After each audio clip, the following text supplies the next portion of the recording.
শশা হয়েছে তো এবার ওই আজকে বিকালে যাবো খুনি সার আনবো খুনি। হ্যাঁ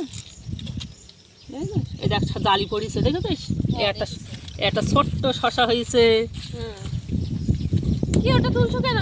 এ পেকে গেছে, মোটা হয়ে গেছে পেট। দাঁড়া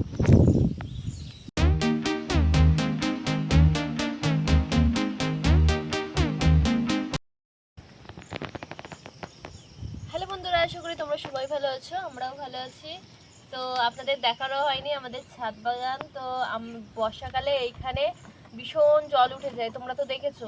তার জন্য আমরা সব ছাদ বাগান করেছি। দেখো ছাদে তোমার বেগুন দিয়েছি, ঝালের চারা দিয়েছি, অনেক কিছু দেওয়া হয়েছে। পুঁই শাক দেওয়া হয়েছে, ঝিঙে, তারপরে কুমড়ো, শসা, ঢেঁড়স, আর বেগুন গাছে দেখো বেগুন ধরেছে ছোট ছোট। এই দেখো ঝাল গাছের ভিতরে দেখ ঘাস ভর্তি হয়ে গেছে। পরিষ্কার করছি। এই পাশে কি মা এই বেগুনের চারাটা বসিয়েছিলে তুমি? না না, এর পাতা বেশি ভারী হয়ে গেলে ফলন হবে কম। এই জন্য মোটা মোটা পাতাগুলো একটু দেয়। তাড়াতাড়ি নে ঘাস টাসগুলো পরিষ্কার করে নি। ছাদা তো একদম আসিস নি, এই যখন দেখে নিয়ে আসবো তখন। আমার গরুর বাছুর আছে না, চাঁদনি। নাই তো আমাদের প্রত্যেকবারই তোমার ওই চাষ করা হয় ভিডিও পারে, কিন্তু চাষটা ঠিকভাবে হয় না। বেগুন টেগুনগুলো একটাও হয় না, হয় তা কিন্তু জলের অভাবে সব মরে যায়। তা কিন্তু এখন এই ছাদ বাগান করা হয়েছে, দেখা যাক কেমন হয়। দেখ টমেটো গাছ দেখ কোন বাড়তে বেরিয়েছে দেখ। বীজ পড়েছিল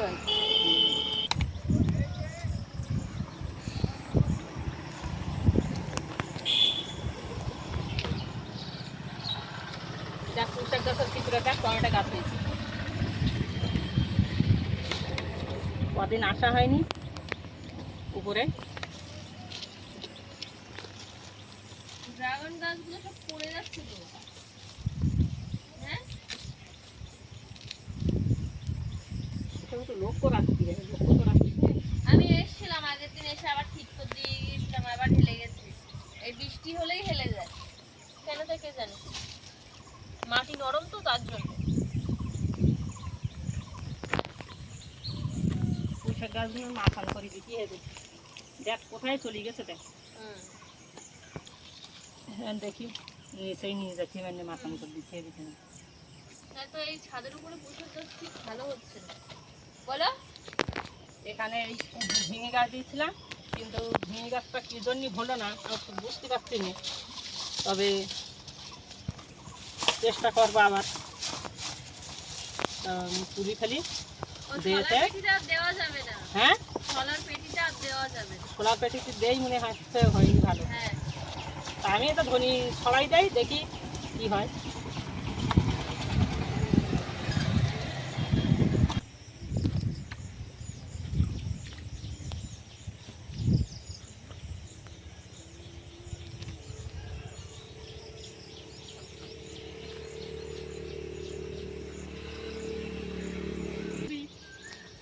হ্যাঁ গোড়া একদম হালকা করে করে দেয়, একটু সার আনতে হবে, সার দিতে হবে। শুধু ছাদ বাগান করবো ছাদ বাগান করবো শুধু বললেই হয় না, করতে হয়।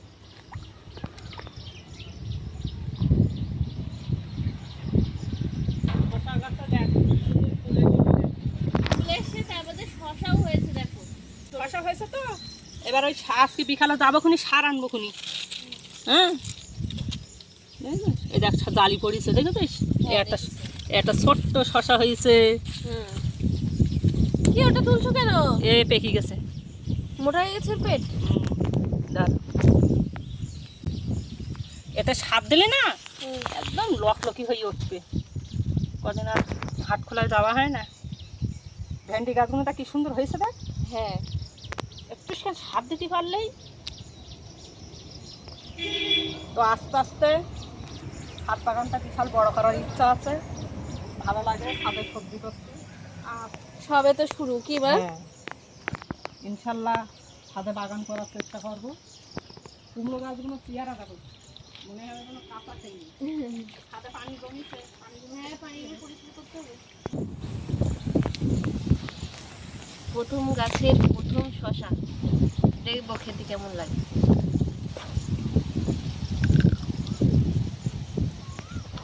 খুব সুন্দর লাগছে তো। একদম অর্গানিক। এর ভিতরে গোবরের সার দেওয়া আছে, ছাই দেওয়া আছে, বালি দেওয়া আছে, কোনো তোমার কেমিক্যাল দেওয়া নেই। কিন্তু পুতলি হয়ে গেল, এই যে ঘাস টাসগুলো হয় সেগুলো তুই খেয়াল করবি না একদম। কতটা আমি পরিষ্কার করতে গেছি, মা শুধু বকার ঠান্ডা। ড্রাগন গাছ লাগাবো, ড্রাগন গাছ লাগাবো, এই লাগাবো সেই লাগাবো, অথচ সব আমার দেখতে হবে।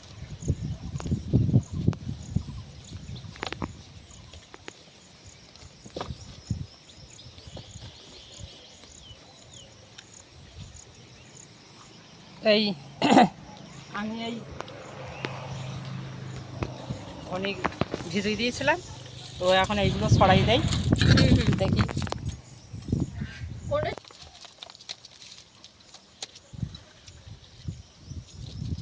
দেখি কি হয়। ধনির পাতা খেতে এমনিতে বিশাল ভালো লাগে, 12 মাস যদি ধনির পাতা পাওয়া যায়। হবে বলো, গাছ হবে না? হ্যাঁ, ইনশাল্লাহ হয়ে যাবে। আমার মনে হয় ভিজনে একটু বেশি হয়ে গিয়েছিল। দিয়ে দাও না, দিয়ে দাও। না না, অন্য পাত্রে দেবো তুমি, আবার অতিরিক্ত হয়ে গেলে আবার গাছ বেরোবে না, ওটা যাবে। এর ওপরে দুটো শুকনো মাটি আনতে হবে, এনে এর ওপরে শুকনো মাটি যদি কি হবে, এটা দুটো শুকনো মাটি এনে ছড়াই দিবি। তো এতে ঝিঙে গাছ দিয়েছিলাম, তো ঝিঙে আমি ঠিক করতে পারলাম না। এই দেখো ঝিঙে, আমার আর রুবিনার সবজি খাবারও হইল না। মাকে বললাম গাছটা করতে হবে না, মা। তো আমি নিচে ঝিঙে গাছ করেছি, সেগুলো খুব সুন্দর হয়েছে। মাকে বললাম যে গাছটা তুমি তুলো না, দেখি কি হয়। না হবে না, হবে না, বয়স হয়ে গেছে, হবে না, 2 মাস বয়স হয়ে গেছে। এই ঝিঙেটা আর পোকা লেগেছে। তো ভিডিওটা এইখানেই শেষ করছি, ব্যবস্থা করতে হবে। দেখা হচ্ছে পরের ভিডিও নিয়ে। বাই।